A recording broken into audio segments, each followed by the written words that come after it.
नमस्कार, मैं हूं राजमोहन तिवारी। तो बिहार विधानसभा चुनाव 2020 के परिणाम आने शुरू हो गए हैं। रुझानों में शुरुआत में जहां महागठबंधन आगे था तो फिर बीच में एनडीए आगे निकल गया, लेकिन एक बार फिर जो अभी की ताज़ा खबर आ रही है, जो ताज़ा रुझान आ रहे हैं, उसमें फिर से महागठबंधन आगे बढ़ता नजर आ रहा है। टक्कर काफ़ी कड़ा है। और लेकिन हम इसी में ये भी जानने की कोशिश करेंगे कि जो तीसरा चरण हुआ था, जिसको डिसाइडर कहा जा रहा था, जो मंत्री उसमें खड़े थे, उनका क्या हाल है, कौन जीत रहा है इस बार, या फिर बदलाव का बयान मंत्रियों के भी खिलाफ है।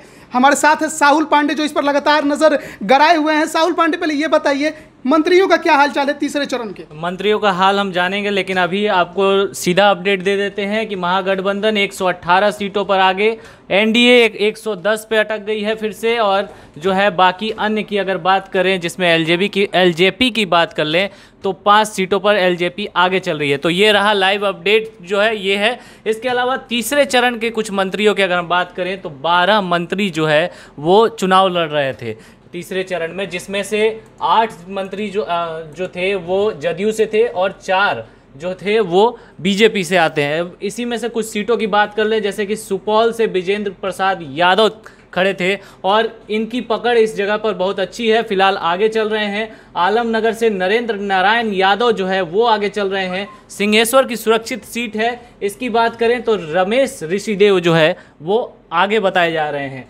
इसके अलावा सिकटा से खुर्शीद उर्फ फिरोज अहमद खड़े थे, लेकिन वो फिलहाल पीछे हैं इस सीट से। और लौकहा से लक्ष्मण राय जो है लक्ष्मेश्वर राय आगे चल रहे हैं। रुपौली से बीमा भारती आगे चल रही हैं। बहादुरपुर से मदन सहनी पीछे हो गए हैं। बड़ी बात यह है, बड़े कद्दावर नेता माने जाते हैं, मंत्री भी माने जाते हैं, ये पीछे हो गए हैं। कल्याणपुर की सुरक्षित सीट की अगर बात करें तो महेश्वर हजारी जिनका जिक्र हो रहा था, वो यहाँ से अच्छा जो है दावा पेश कर रहे हैं, आगे हैं।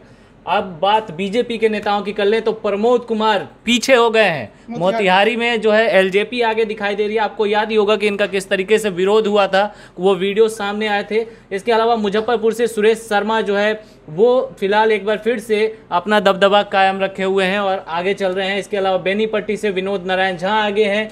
बनमखनी सीट से कृष्ण कुमार ऋषि जो है वो पीछे हो गए हैं। इसके अलावा निशा सिंह कटिहार के प्राणपुर से खड़ी हैं, आगे बताई जा रही हैं। अगर कपिल देव कामत की बहू मीना कामत की बात करें तो मधुबनी की बाबू बरही सीट है, यहाँ से ये जो है फिलहाल पीछे हैं, क्योंकि इस सीट पर एलजेपी आगे हो गई। पुष्पम प्रिया भी बिस्पी से तीसरे चरण में उतरी थी, तो उनका क्या हाल है, उनके सीट का क्या अभी जो देखिए पुष्पम की बात करें तो जिस तरीके से उन्होंने मेहनत किया था उस सीट पर, बिस्पी सीट पर खास तौर पे, और मैथिली की बेटी, मिथिलांचल की बेटी को मेहनत दिख रहा है, बताया था। मेहनत उनका जो है रंग ला रहा है। बिस्पी सीट से सुबह से ही जैसे रुझान आ रहे हैं, एक बार भी पुष्पम पीछे नहीं हुई है, लगातार आगे। और वहीं ठीक उलट जो है आपको बांकीपुर में दिखेगा, यहाँ सुबह से भी एक बार भी वो जो है लीडिंग में नहीं आई है, एक बार भी आगे नहीं हुई है। यानी दोनों तरफ जो है उनका उल्टा चल रहा है। हालांकि अपने गृह जिले के सीट पे वो लगातार आगे बढ़ी हुई है, वहाँ बदलाव दिख रहा है। तो ये बड़ी खबर आपने सुनी कि जेडीयू के जो मंत्री हैं, जो कि 8 मंत्री, लगभग 8 या 10,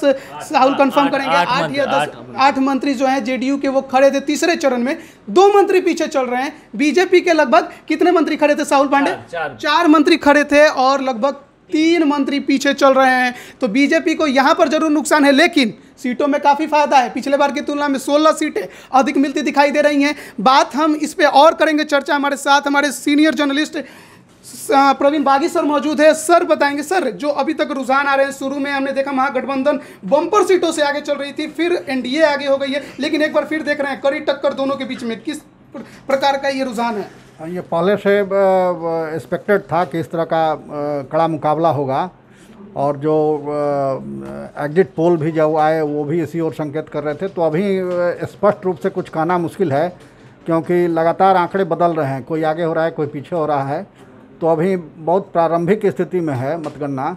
तो 12 बजे के बाद से 1 बजे के बाद से कहिए कि कुछ स्थिति स्पष्ट हो पाएगी। तो इसलिए अभी इन आंकड़ों पर बहुत भरोसा नहीं किया जा सकता। ये त्रिशंकु की उम्मीद की जा सकती है?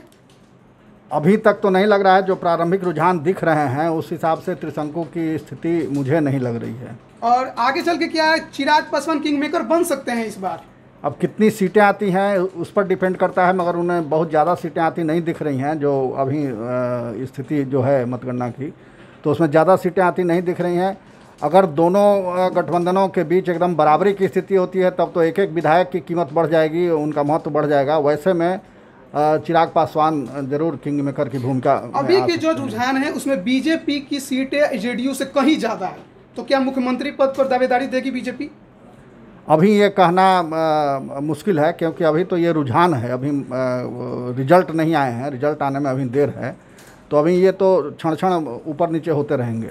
तो जैसा कि आपने सुना कि ये अभी रुझान है, शुरुआती रुझान में जरूर मुकाबला जो है काफ़ी टक्कर का रहा है, लेकिन बात यह है कि आरजेडी बीजेपी दोनों ही इक्वल सीटें अभी फिलहाल दिखाई दे रही है। हालांकि एक दो सीटें जरूर आरजेडी है बड़ी पार्टी के रूप में उभरती एक बार फिर नजर आ रही है, लेकिन सीटों का नुकसान 2015 के चुनाव की तुलना में इस बार जरूर हुआ है। 6 सीटों का नुकसान फिलहाल दिख रहा है, लेकिन देखना होगा कि आगे क्या होता है। ये रुझान है, परिणाम हमें 12 बजे के बाद थोड़े इंतजार करेंगे तो धीरे धीरे आने शुरू होंगे। लेकिन शुरुआती रुझानों में बिहार विधानसभा चुनाव में फिलहाल बहुमत किसी को मिलता नजर नहीं आ रहा है। एग्जिट पोल फिलहाल उतने सही नजर नहीं आ रहे जितने के दिया जा रहा था। हालांकि हम इंतजार करेंगे, देखते हैं आगे क्या कुछ होगा।